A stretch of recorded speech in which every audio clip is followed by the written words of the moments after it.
Hello, and welcome to Here by Nature.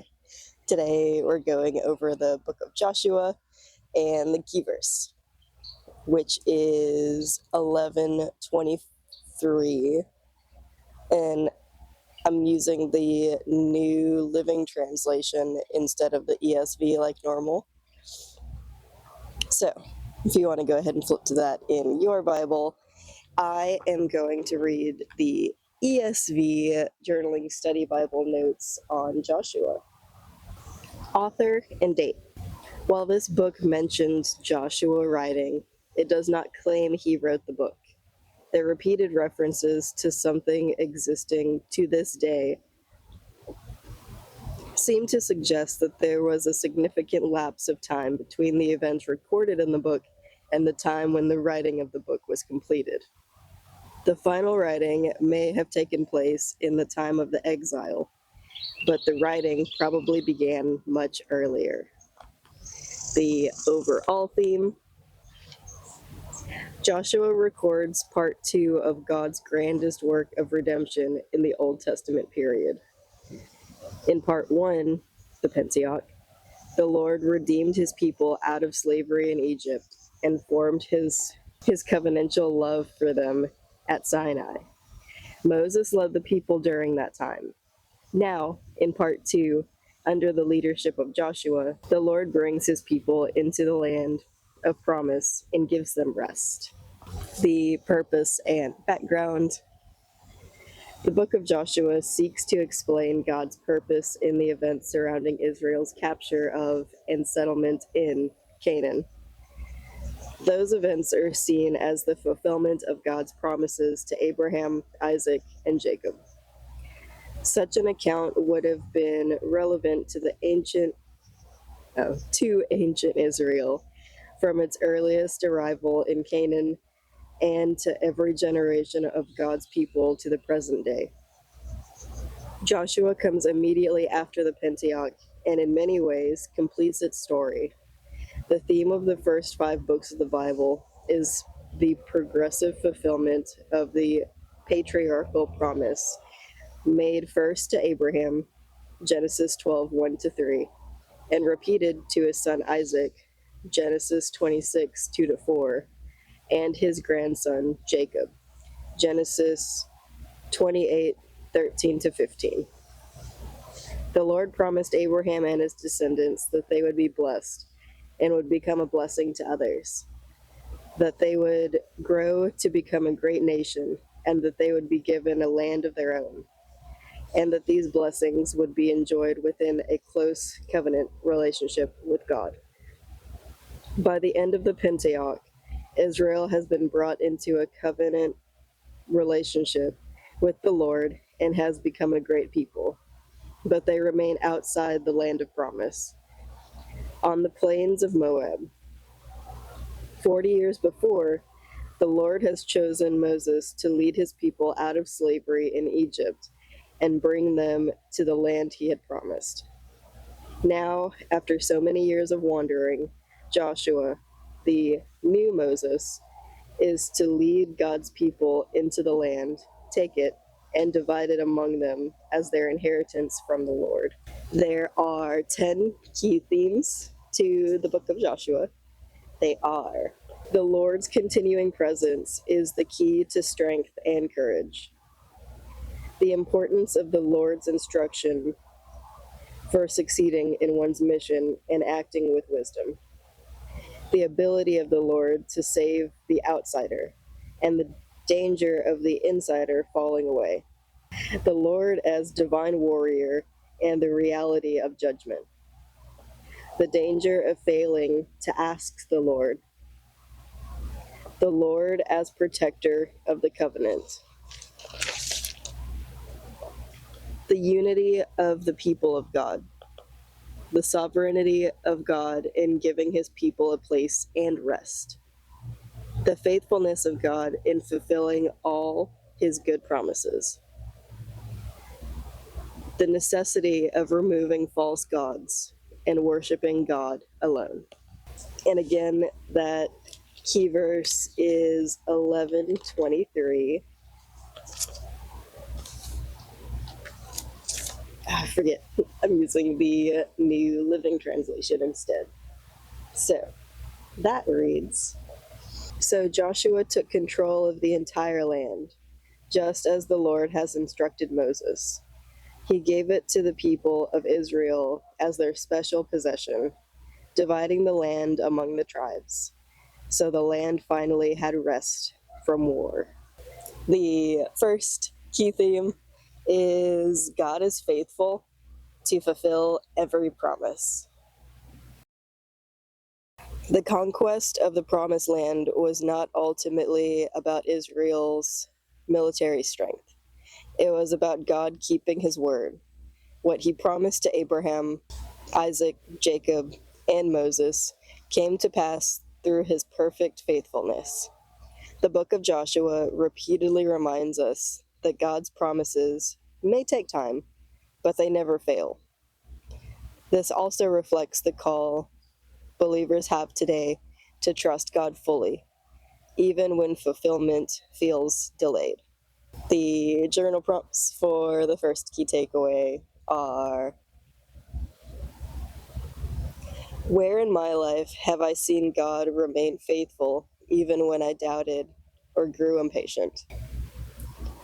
What promises of God am I struggling to believe right now, and why?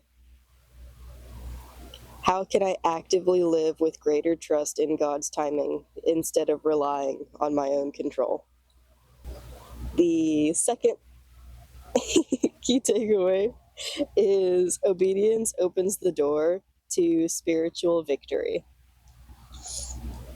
Joshua's leadership was marked by courage, surrender, and obedience to God's direction. Israel succeeded when they listened to the Lord and faltered when they relied on themselves.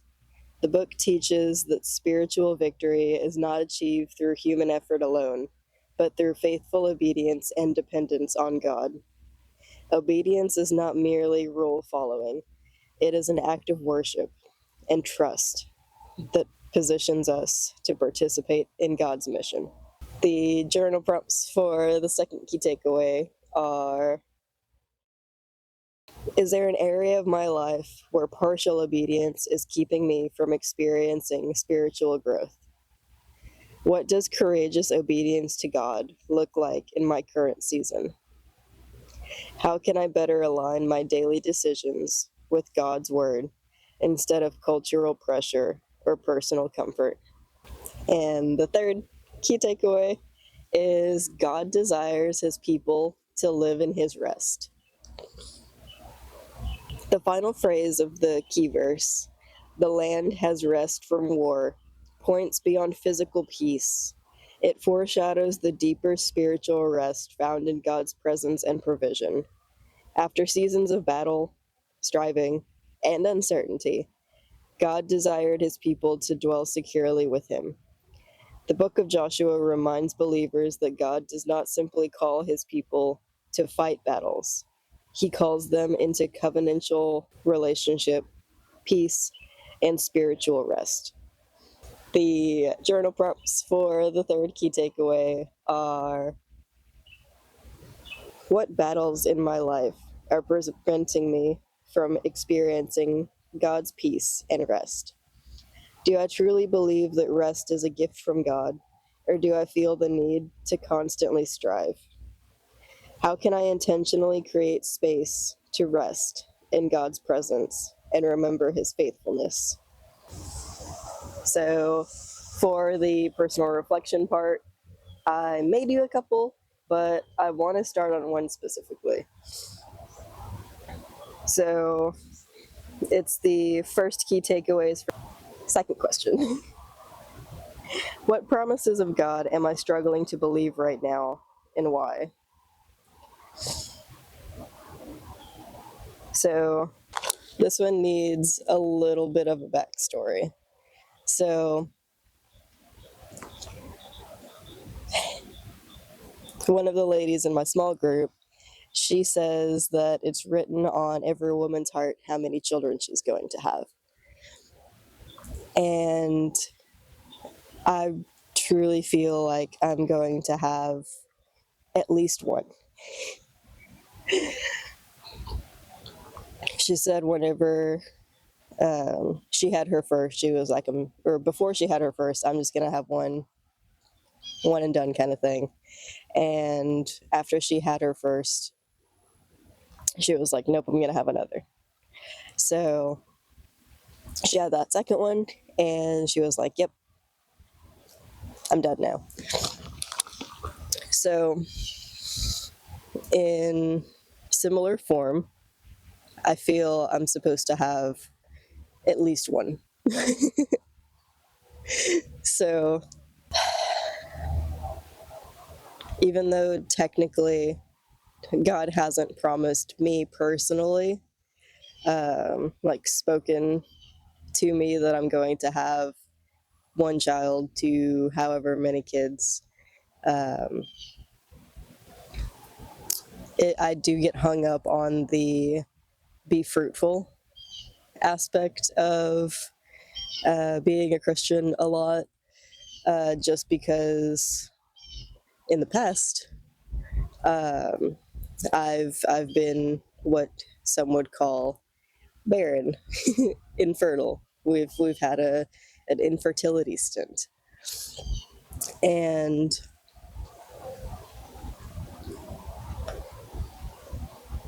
it's tough.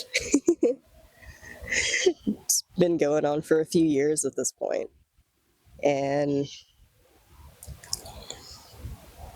yeah, even though it wasn't necessarily a direct promise to me saying that, hey, you're going to have kids, like, we're in a much better season financially now. Those following for a little bit and like actually listening to the journal responses, like, first of all, thank you. Second of all, you would know that I have in the past, recent past, gone through bankruptcy and had a lot of situations going on at work that I may or may not have actually talked about. But yeah, so now we're in a much better place. I have a better emotionally stable job at work. My husband just got a promotion, and we're able to pay all of our bills. So part of me wants to be hopeful, but the other part of me is like, well, have you changed anything? And like, yes, I'm dieting. Yes, I'm doing like minor things to like help me lose weight.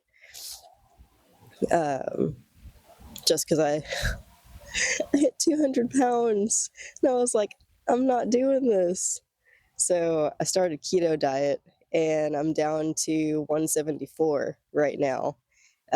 My lowest I made it to was 172, but then I did a cheat week, and yesterday I had a cheat day. So yeah, I say 174 is pretty good for having so many cheat days. But yeah, kind of strayed from the point there, but it's okay. And I guess kind of in the same vein, takeaway 3's first question: what battles in my life are preventing me from experiencing God's rest and peace? Peace and rest. So it's that same thing. It's the, will I ever be a mother? Will we be able to handle it? Will we be able to like be in a place where I can stay at home and take care of the kid while my husband goes to work and I cook, clean, take care of the kid, do like wifely, housely duties.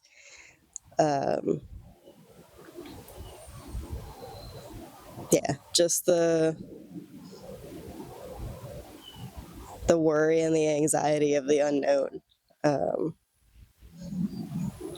That's kind of where the devil's jabbing me right now, is with the unknown of the future. But at the same time, like, I was talking to my small group ladies yesterday, and I told them, I was like, I'm in a good season right now. I just got a promotion and a raise, and my husband just got his promotion and a raise. So we're like in a good season right now, and I want to be able to bask in it and like enjoy the good that's come. But at the same time, if I'm in a good season right now, what's on the horizon? Like there has to be a storm waiting for me. So I'm trying to be prepared for that, but at the same time enjoying the moment now. So it's tough. It's tough. Life is tough. So yeah, it's just weird. I feel my next chapter is like motherhood. I just don't know when it's going to be, and that's really like the frazzling that's happening. But